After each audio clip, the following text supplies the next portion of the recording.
In today's video, we're going to be attempting to survive 200 days in hardcore modded Minecraft. The concept is easy. If either one of us dies, the entire world gets deleted. We have three main objectives in today's video. Objective number 1, we need to find and create full onyx armor. Objective number 2 is to find and defeat a sea serpent. These do extreme amounts of damage and we have to be extremely cautious.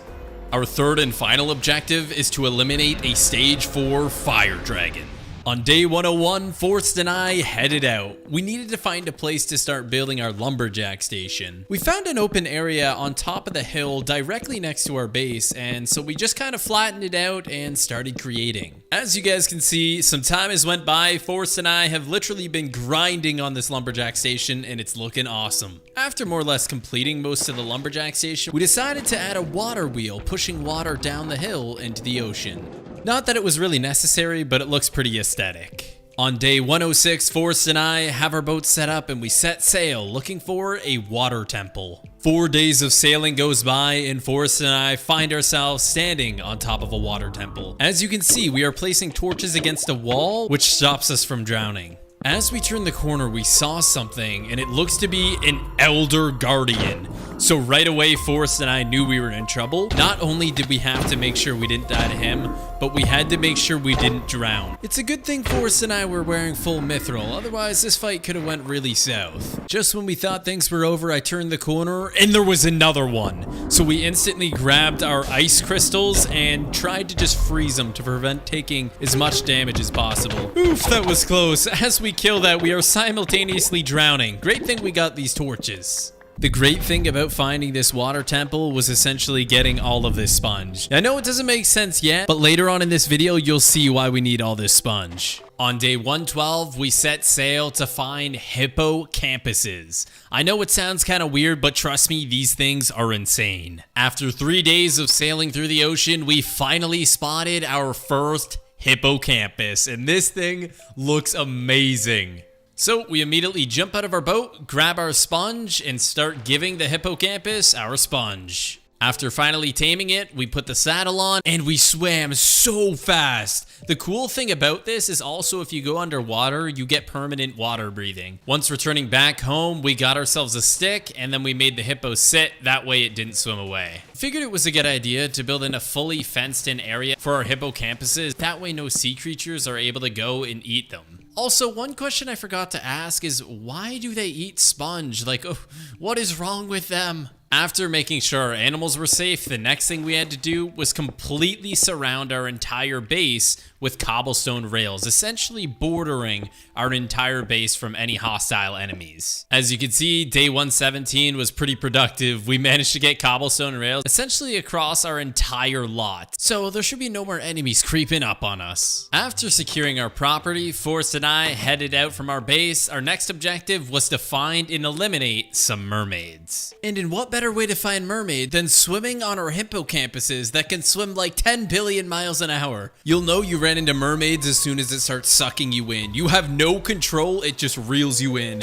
We also wanted to see how strong they were, so that's kind of why we were doing this. And by the looks of it, they are really no match to our mithril armor and mithril swords. These things got freaking owned. The next day, on day 121, we made our debut into the nether. It was time to get onyx armor. Over the course of the next 7 days, Forrest and I had spent mining and searching for onyx ore. Now, me being kind of a Dumbo, I brought a diamond pickaxe, not realizing that you can only mine onyx ore with a mithril pick, so good thing Forrest had one of those. After 5 days of mining in the nether and a 2-day run all the way back to our base, we have finally made our onyx armor. Now, we only had enough onyx to make our onyx boots and onyx helmet, but hey, that's still a W in my book. So yeah, from days 129 to 130, we made our onyx armor and we finally enchanted everything because our next objective is going to require some pretty strong armor. On day 131, Forrest and I, being fully enchanted, set sail to find ourselves a Mermex Queen. After 6 days of searching cave to cave, we have finally stumbled upon a Mermex Queen. I kid you not, these are actually pretty dang hard to find, so I'm quite happy that we found one. Before approaching the Mermex Queen, we went ahead and quickly stole all of its gold and silver. The time has come, ladies and gentlemen. This is one of the main reasons why we got this Onyx armor. We needed to see if we would be able to take down a Mermex Queen. So we went ahead immediately. A bunch of Mermex soldiers jumped out at us. We pave way into the entrance of the Mermex cave, and our main objective currently is to get torches around the entire perimeter. After lighting up the perimeter, we get our ice crystals out, and we were able to get a couple hits on the Mermex Queen. Now, one of the Mermex Queen's special abilities is to sting you, and it does extreme amounts of damage. But luckily for my shield, I was able to live that and only got the effects of the poison. The Mermex Queen cornering Forest. I come up from behind and freeze it, getting the final killing blow on the Mermex Queen. Wow, it's a great thing that we made that Onyx armor because, oh my gosh, that thing does a lot of damage. Also, before I forget to mention, we kind of scavenged around the cave and took the rest of the gold and silver lying around. 2 days of traveling, we have now returned home from killing the Mermex Queen. Oof, that was a very stressful week, but hey, nonetheless, that's a pretty big W if you ask me. Anyways, now it's time to go ahead and move our farms. Farms don't belong in the ocean, okay? We're gonna be moving our farms to the back of our base and expanding them a little bit. After scoping around the base for the best place to build our farms, we found a very good spot, and that's actually directly behind our base, so we started working on the farms here. As you guys can see, with a little bit of time and effort, the farm is starting to not look absolutely terrible. And if you guys are wondering why I'm putting dirt directly above the water, because it's actually winter time, and that means the water is going to freeze. Putting any blocks above the water prevents it from freezing. In the evening of day 142, we decided it was time to make the Aether Portal. You kind of build it like a nether portal, except it's out of glowstone, and then you place a water bucket, creating the Aether Portal. In the afternoon of day 143, it was time to enter the Aether.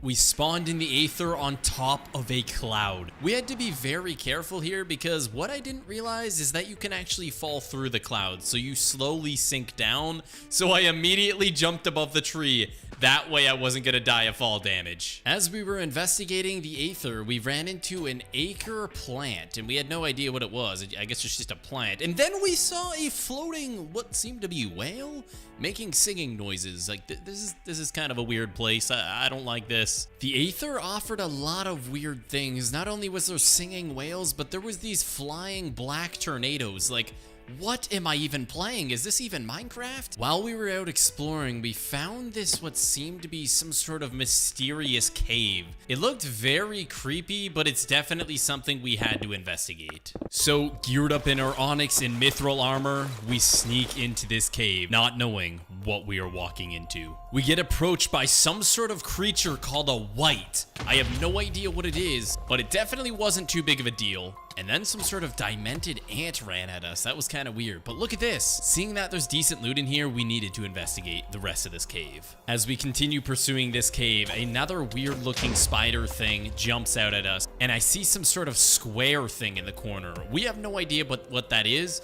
but we see a chest here, and the chest comes alive and tries to kill us. Geez, I'm gonna second guess opening up any more chests. Anyways, it was time to go down the hall and fight whatever that square thing was. After drinking our strength and speed potions, we run in. We run in to kill it, and immediately it says in the chat, perhaps I need to attack it with a pickaxe. You've got to be kidding me. The only way we can kill this boss is to pickaxe it to death.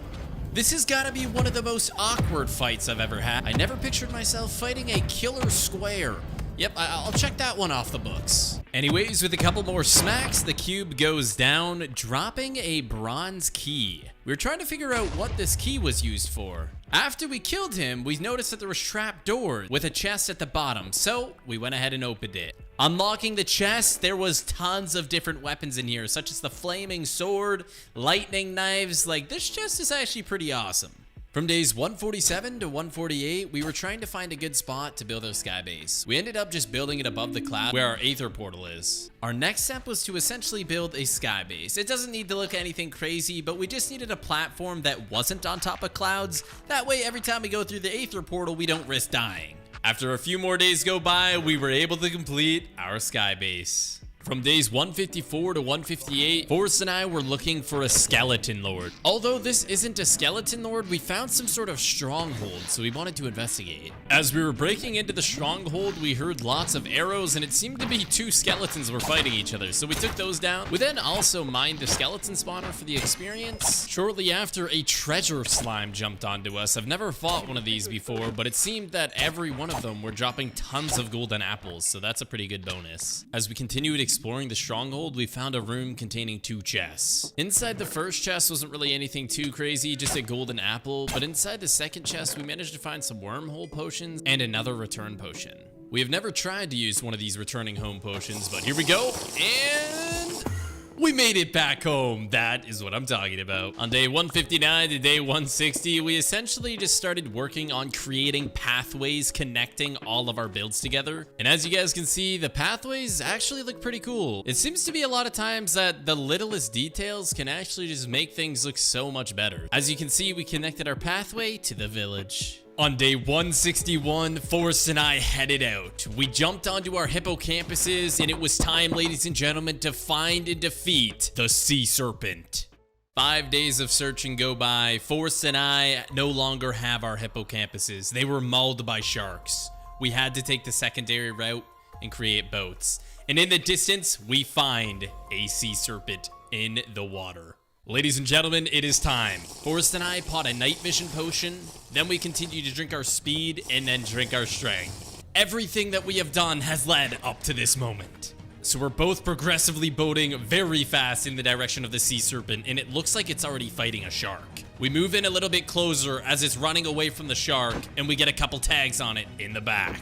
As we get closer, it turns around and starts eating me. The main thing in this fight is I have to remember to block. He does insane amounts of damage if you do not block your shield. As you see, I lower my shield and get hit to half HP. It turns away. I see this as a chance to eat some apples and get hit down to 3 hearts. Forrest is throwing his instant health potions on my back while I am holding up the shield. And as a shark comes and distracts it, we get the final hit, defeating the sea serpent. Oh, and before I forget to tell you, it drops sea serpent scales.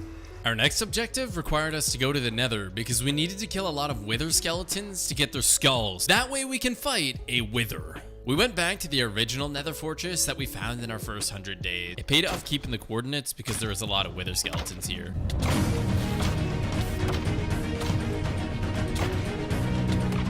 We took a second to just stop and reminisce in the past 100 days. That's the hole that we dug when we were getting destroyed by all of these blazes. Feels good to finally get revenge on them. After killing endless wither skeletons, we finally had 3 wither skulls, which means it is time to fight the wither. We start by drinking our speed potion, and then we drink our strength potion. Ladies and gentlemen, here we go. Forrest goes, placing the head, spawning the wither. I immediately try ice crystalling it, but realize that you can't attack it until it explodes. And just like that, the fight commences. I start by freezing the wither in place, preventing it from attacking us for a short period of time. It didn't seem to do much, because this wither skeleton was still flying around like crazy. This wither would not get off of Forrest. It seemed like Forrest was the main target of his choice. So Forrest was constantly running around, getting cornered into walls, splashing his health pots. And while we're trying to kill this wither, we have spiders and other sort of creatures attacking us. But as you can see, the wither is getting very low. And just like that, ladies and gentlemen, Forrest gets the last hit, eliminating the wither. So this is everything that the wither dropped. It dropped some magic power. The important thing is it dropped a lot of onyx ore. On day 174, Forrest and I headed back down to the Beneath. We needed to try and explore some of the strongholds. The Beneath typically isn't a very good place to go to. It's literally a dark hole filled with monsters, but at least it's not as scary when we are wearing some onyx armor. As we continued running around in the darkness of this cave, we found what seemed to be a stronghold. It was a very large structure with this little waterfall coming down. While running around, we found a lot of spawners, so every spawner, we just broke them because it gives you a lot of experience. Forrest and I heard some noises coming through this wall, so we needed to check it out. It looked like it must have been some sort of spawner. And after we broke that block, 3 or 4 wither skeletons were there looking at us. So we jump in, blocking a couple of hits, and yeah, these things weren't really any match. Like, we've already killed a wither and a sea serpent. What's a couple of wither wither skeleton's gonna do to us. First chest we opened, there wasn't really anything too good, just like a sharpness 1 book. As we were running down the hall, we found another spawner, so we went ahead and broke that for the experience too. And then we saw a lever on the wall, thinking that it opened some secret doorway, but it was literally just a light switch. That's kind of sad. At the end of one of our tunnels, we found a hole that seemed to go down to bedrock. We needed to investigate what this was, so we threw our ender pearl down. We found ourselves a couple of chests, which was guarded by this goblin scavenger. I mean, I think next time they should send somebody a little stronger to guard those chests, but as you guys can see, there's quite a lot of stuff in here. There's a sharpness 5 book, like there's really good armor, power 4 book, and these villagers kept spawning on our head, but guys, look at this stuff. It's actually really freaking good. We ended up finding this room surrounded by what looked to be molten rock, and there was literally just tons of spawners in the roof that just kept spawning so many mobs on top of us, and we were so curious as of why there was so many spawners here, and it's actually because, as you can see, there's chests here, and there's a lot of weird things like these TNT skeleton warriors, like get out of my face. Yep, and they blew up all of my chests, and there's lava all around it. We tried to grab everything that we could, but oh my gosh. Since the past couple of weeks has been very stressful, very intense, killing the sea serpent, killing a wither, and eliminating everything within the stronghold in the beneath, we needed something to relax us a little bit. So we started working on our underwater base. Alright, some time has went by, and as you guys can see, we built a staircase leading down into our little underwater base. Now, the only issue was the entire thing was filled with water, so good thing we have these sponges. And if you guys are wondering, how do we create them into regular sponges after they're wet again? You literally just put them in the furnace like this, and then it turns them back into a normal sponge. Just like that, we were able to get all the water outside of our base. And now that all the water has been removed, we still had this massive shipwreck, so we grabbed the axes and we had to get rid of it. And look what we have done. Obviously, it's not fully completed. We still haven't put in our floors, but this thing looks insane. And after we get the flooring in, I decided we were gonna walk down and show you guys. So it's awesome what putting in a floor would actually do, man. It makes this thing look so much more aesthetic. This is pretty sick. Anyways, our next objective was to find the end portal. We have not killed the ender dragon in the first 100 days. And now that we're in half mithril, half onyx, we wanted to see how much damage we could do to this thing. After 3 days of traveling, Forrest and I believe we found the location. As you can see, when he threw the ender eye, it just goes directly under the ground. And we start drowning, so we use our little torch technique to survive.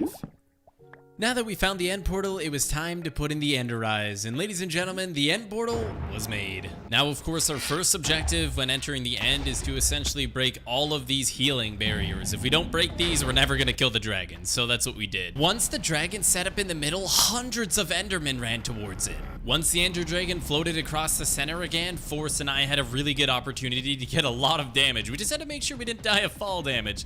But yeah, as you guys see, I'm popping my strength potion here, and yeah, we both get quite a lot of hits onto it. Now keep in mind, we both have mithril swords, so we were able to do quite some damage. It's set up in the center for the last time, and ladies and gentlemen, just like that, the ender dragon has been slain. Forrest and I both jump and grab the loot, and then we teleport back to the overworld.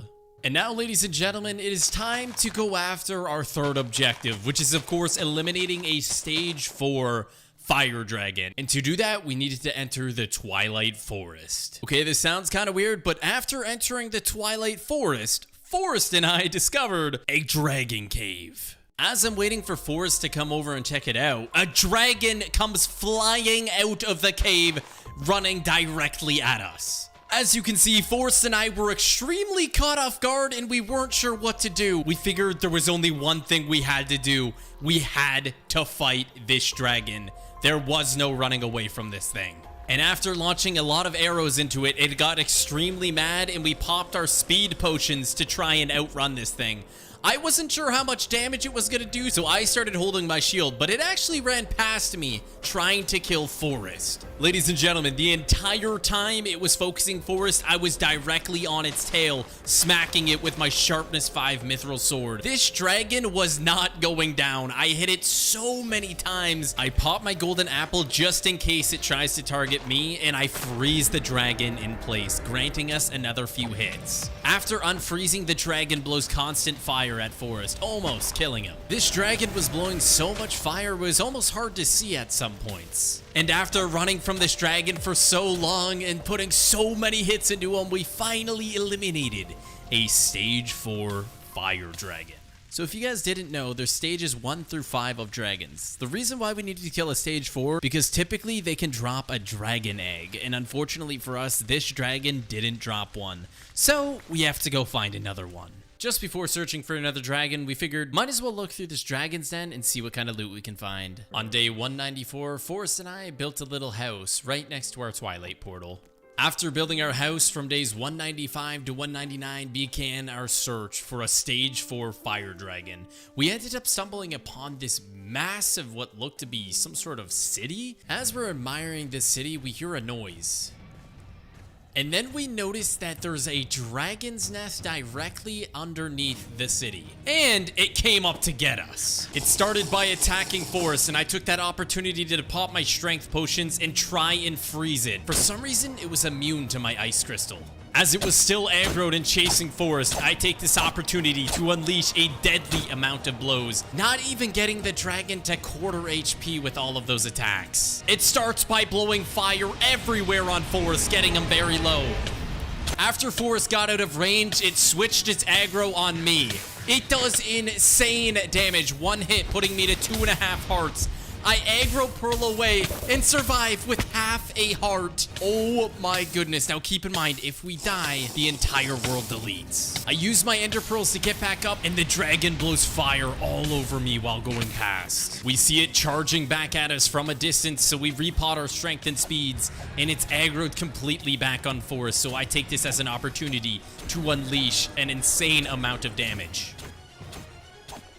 As Forrest continues to kite from the dragon, I land the killing blow on this stage 4 dragon. And just like that, ladies and gentlemen, all of the dragon's loot is right here. And I know you guys are going to ask, Painful, why aren't you wearing armor? Guys, we're actually wearing armor. It's just a visual glitch. I guess when the dragon picks you up, it deletes your armor, like visually. But look at that, guys. The dragon egg has been acquired. Now we need to bring that home safely. Just like that, we made it back home, and there's the dragon egg. Stay tuned to the next 100 days to see what happens.